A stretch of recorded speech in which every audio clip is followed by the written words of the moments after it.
శ్రీ పొట్టి శ్రీరాములు నెల్లూరు జిల్లాలోని ఉదయగిరి కొండల్లో ఎన్నెన్నో రహస్యాలు దాగి ఉన్నాయి. సూర్యుడు ఉదయించగానే మొట్టమొదట ఆ కిరణాలు తాకేది ఈ కొండనే. అందుకే ఈ ప్రాంతానికి ఉదయగిరి అనే పేరొచ్చిందట. 13వ శతాబ్దంలోనే మహిమాన్విత ఆ ఉదయగిరి కొండ విశిష్టతను చోళరాజులు గుర్తించారు.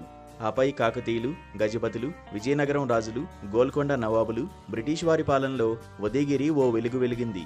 ఇక కృష్ణదేవరాయల పాలనలో నిత్య కళ్యాణం పచ్చ తోరణంగా విరాజిల్లింది.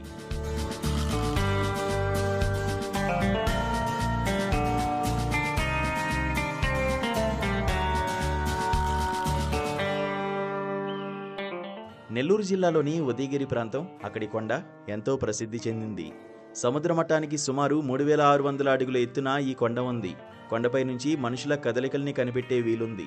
అందుకే నాటి రాజులు ఈ కొండపై కోటలు నిర్మించి రాజ్యాలని ఏలారని స్థానికులు అంటున్నారు. ఇప్పటికీ ఈ కొండపై రాజులు నిర్మించిన కోటలు, నవాబు రాజుల సమాధులు, గుర్రాలు, ఏనుగుల శాలలు ఉన్నాయి. సైనికుల ఆవాసాలు, రక్షణ గోడలు, రహస్య మార్గాల ఆనవాళ్లు ఇక్కడ నేటికి దర్శనమిస్తాయి.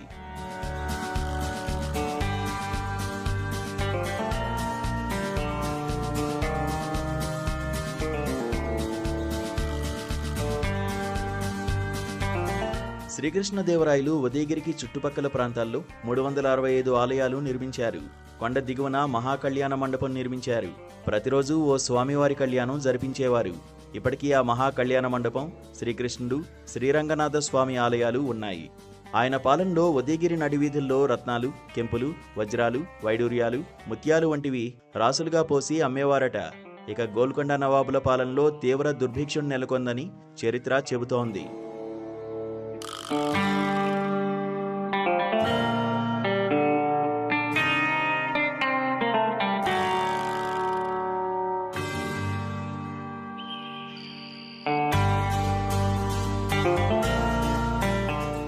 ఉదయగిరి కొండ పరిసరాల్లో ఆకాశమంత ఎత్తు నుంచి జలజల జాలువారే జలపాతాలు కనువిందు చేస్తాయి.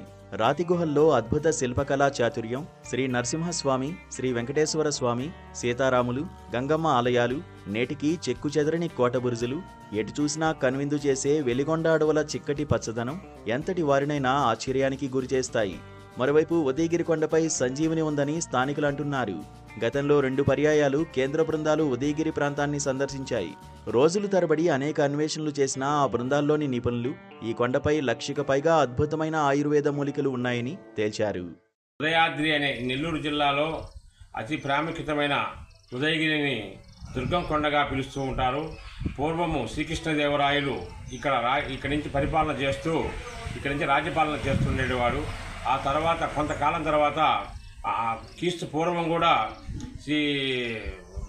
మన ఆంజనేయ స్వామి లక్ష్మణుని సేవన కోసము పోతూ ప్రాణభిక్షతో శ్రీ ఉదయగిరి కొండకు ఆ యొక్క మూలిక అనేది అక్కడ పడుతూ ఉంటుంది.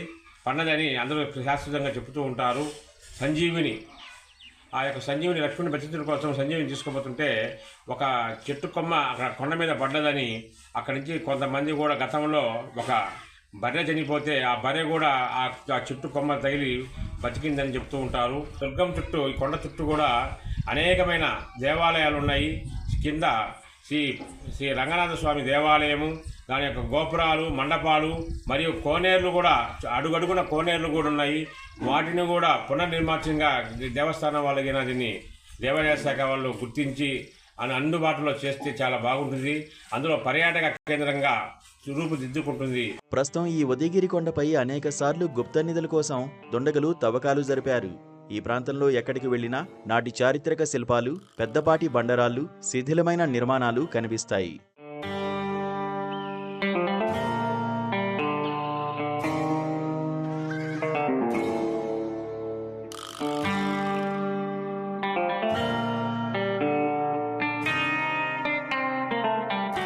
మరి శ్రీకృష్ణదేవరాయలు విజయనగరం మొదలుకొని కర్ణాటక దాకా దాదాపు మరి ఉదయగిరిని కేంద్రంగా చేసుకొని పరిపాలించినటువంటి గొప్ప చరిత్ర ఉన్నటువంటి మరి ఉదయగిరిని పర్యాటక కేంద్రంగా చేయాలి. ఎందుకంటే ఉదయగిరి చుట్టుపక్కల దాదాపు 365 దేవాలయాలు, మరి వందలకే ఉన్నది మరి కోనేర్లు, మరి అనేకమైన బురుజులు, దుర్గం మీద దేవాలయాలు నిర్మించినటువంటి గొప్ప చరిత్ర కలిగినటువంటి ఉదయగిరిని పర్యాటక కేంద్రంగా చేయాలి. ఉదయగిరి కొండ మీద దుర్గం మీద దాదాపు 65 ఎకరాల పొలము మరి సదునుతుగా ఉన్నటువంటి మరి విశాలమైనటువంటి స్థలం ఉంది. ఇక్కడ మంచి రిసార్ట్స్ కానీ లేకపోతే మంచి మంచి హోటల్స్ మంచి కానీ దానికి రహదారి ఏర్పాటు చేసి ఒక పర్యాటకీకరణ చేస్తే ఉదయగిరి అన్ని రకాలుగా అభివృద్ధి పడుతుంది.